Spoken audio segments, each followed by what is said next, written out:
All right, guys. So this is the new MLS disclosure form. We did go over this in a training class. I just want to reiterate some stuff about the MLS disclosure form here. So again, excuse me, you need to sign and have this MLS disclosure form signed every time you're meeting with a buyer client and or seller client. Is that thing still there? Get out of there. And putting the broker and agent up here, your name up here, client's name up here, and whatever date that you're meeting with them and discussing this form. Check off if they are seller client or buyer client and what the address is of the specific property.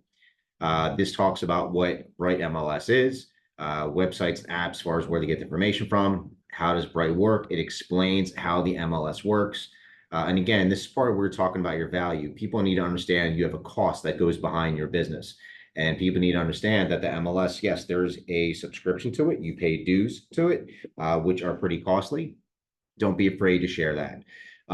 Also, as well, as far as being open, transparent access to information, you need to explain to them that by the property going to multiple listing service, that it's going out to 100,000 plus brokers, agents, and thousands of sites and apps. That's all part of the exposure that you're able to get them, but they cannot if they're not listing with you. What do I need to know about broker fees? That was a big reason why we're here. What your broker may earn and what you may pay must be agreed in a contract by the time you, seller landlord, sign a listing agreement and buyer tenant are taken on a home tour. Okay, that's crucial. Your compensation has to be disclosed in the listing contract and also in the buyer agreement prior to taking them on tours of homes. Those amounts are not set by law. Trade Association Bright, they are fully negotiable. They have to understand that. We have to be very transparent about them being negotiable. Okay. Subscribers must work in partnership with their clients as subscribers in their client's best interest, regardless of any financial arrangement with another broker, which may not be communicated using Bright's system and must be disclosed in writing to their client. Cannot be disclosed, or I'm sorry, cannot be communicated using Bright. So you cannot communicate the compensation in Bright MLS or Showing Time, because Showing Time is affiliated with Bright MLS. Pretty much anywhere else, have fun.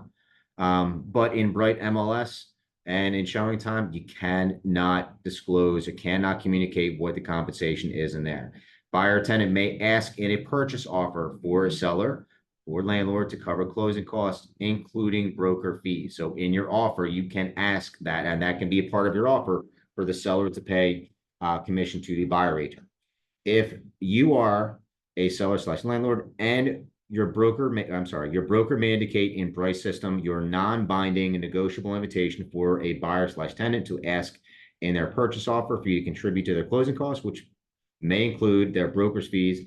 Your broker also may share fees with a buyer slash tenant's broker if disclosed to you in writing. So go through this and understand this. As far as if you're a seller, broker may indicate in Bright system your non-binding negotiable invitation for a buyer to ask in their offer to contribute to the closing costs.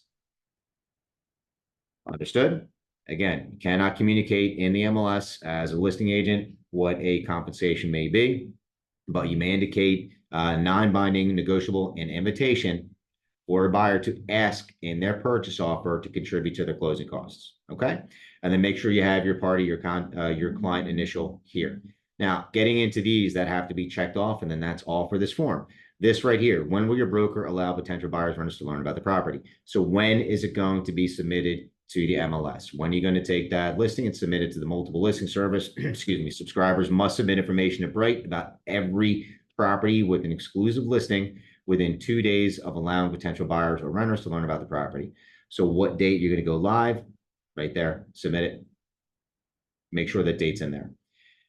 How will your broker use Bright? Initial one applicable option. 2, use Bright to share my home's information with the open market. Okay, again, this is pretty similar to what was on the other listing contract, just wording it differently. This is going to be open to everyone. Okay, it's going to be on the open market, going to be internet. That is the yes checkbox. Down here, B, use Bright to share my home's information with the real estate professionals in Bright's MLS only. Do not publicly market my home on the internet. So this will not go out to the third-party sites. It'll be in the MLS, and that is all.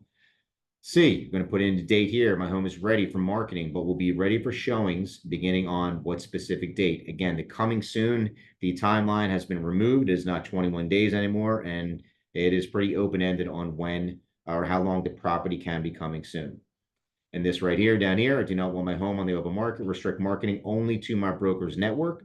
This is going to be an office exclusive. So you're going to discuss these options with your seller and have them check off an initial, I'm sorry, one here. As of today, this is not in .loop. It has been sent to .loop to be coded. So we can have it in the listing template. And as soon as we have it in the listing template, it will be there. Until now, it is in the Facebook group, and we did email this out to you guys. So take time, read through this. Any questions on this, please do not hesitate to reach out to anyone who's here, myself, Heather, Sarah, Rob, Kelly, Vince. We will be able to help you guys out. All right, that's that one. Next is coming up.